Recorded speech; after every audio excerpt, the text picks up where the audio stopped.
ఆ సూచనలో.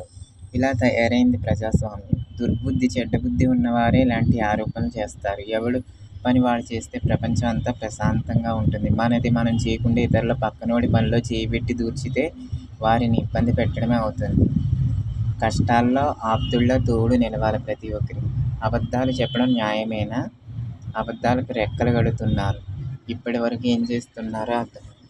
తమ మేనేజ్మెంట్ పాలన వైఫల్యంతో వాటిని కప్పిపుచ్చుకోవడానికి డైవర్షన్ పాలిటిక్స్ తెరపైకి తీస్తున్నారు. ముందస్తు చర్యలు తీసుకోకుండా విమర్శలు చేస్తున్నారు. ఓ వ్యవహారాలంతా ఓ కట్టు కథ. చరిత్రలో ఎవరు ఉండరు. వీళ్ళ పనితీరుపై ఆగ్రహం, కోపం వస్తుంటుంది ఒక్కోసారి. ఏది వద్దంటే అదే చేయిస్తారు. పంతానికి మరి. నచ్చని వ్యక్తులతో పని చేయడం, ఇష్టం లేని చోట చేయడం నాకు ఇష్టం ఉండదు. మాకు అన్నీ బాగుంటే ఇంత దూరం వచ్చి పని చేయడం ఎందుకు? కర్మ బాగోలేకే, గ్రహచారం బాగోక ఈ సంచారం. గ్రహచారం అందరినీ ఆశ్రయించి ఆధారపడటం ఎందుకు? అన్ని రకాలుగా వేధింపులు, మోసాలు, అబద్ధాలు. వీళ్ళ పరిపాలన ఇలా ఉంది. Law and order దిగజారింది.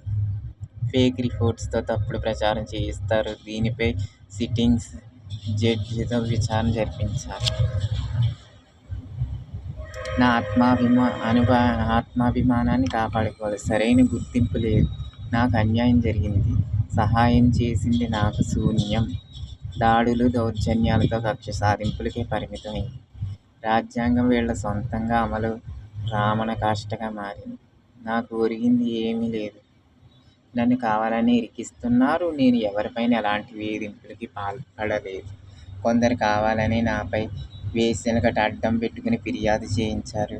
లీగల్గా పోరాడి గెలుస్తాం మేమని. దుస్సాహసాలకి పాల్పడటం ప్రమాదకరం.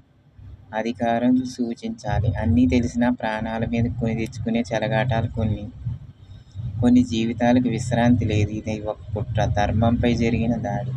సీరియస్గా దోషిని శిక్షించాలి. చిన్న విషయం కాదు, పెద్ద విషయాలను ఈజీగా ఎలా తీసుకుంటారు? ఒక్కో స్త్రీ వ్యభిచారం గుడ్డలు చించుకుని పక్కకు వచ్చి పడుకుని రాసుకుని పూసుకుని మీదన పడిపోయి బండి ఎక్కి వెళ్ళడం, దూరంగా ఉండకుండా అల్లరి చేసి కేసులు పెడతారు. వాళ్ళే వచ్చి పని చెప్తారు, వాళ్ళే తప్పు పడతారు. ప్రతి అబద్ధాలు. ఇది అబద్ధమైనా ఎవరి మాట నమ్ముతారు? నిజం ఏది?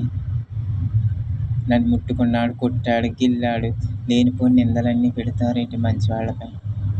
అప్పుడు ఎవరి మాట నమ్మి యాక్షన్ తీసుకుంటారు? ఇలాంటి లేడీస్ వల్ల ఒక మంచి వ్యక్తి కుటుంబం నష్టపోతుంది. తమాషాగా సరదాల కోసం జీవితాలు నాశనం చేయకండి. గవర్నమెంట్ అన్నీ మాకు ఇచ్చింది, మా మాట నెగ్గుతుంది, మేమేం చేసినా చెల్లిపోతుందని వారు ధీమా వ్యక్తం చేస్తున్నారు. అలాగే ఆడవారికి ఇష్టమైన మగవారితో ఇష్టం వచ్చినట్టు ఫోన్లో, రహస్య ప్రదాల్లో రాసలీల చేస్తున్న ఆ విషయాలు బయటికి ఎవరికి చెప్పడం లేదు. పనిచేసే చోట ఇలాంటివి చాలా జరుగుతున్నాయి. ఆడదాని మత్తులో పడి వ్యభిచారి మగవాడు అందరితో గొడవ పెట్టుకుని బెదిరిస్తున్నాడు. అడ్డుగా ఉన్నవారిని తొలగిస్తున్నారు. ఇద్దరు కలిసి నాటకం ఆడుతున్నారు. దొంగ స్త్రీ పురుషులు గోలలు సృష్టిస్తున్నారు. వాళ్ళ ఫ్రెండ్స్ని, అనుసరిని రెచ్చగొట్టి కొట్టిస్తున్నారు. చెప్పుడు మాటలు బుర్రకెక్కిస్తున్నారు. కేసులు, ఇలా బోల్డంత తతంగం, హత్యలు, అత్యాచారాలు లోకంలో ఇవన్నీ జరుగుతున్నాయి. ఇలా జరగకుండా చూసుకోవాలి ప్రతి ఒక్కరు. ముందుగా అప్రమత్తంగా జాగ్రత్తగా ఉండాలి. Okay friends, thank you.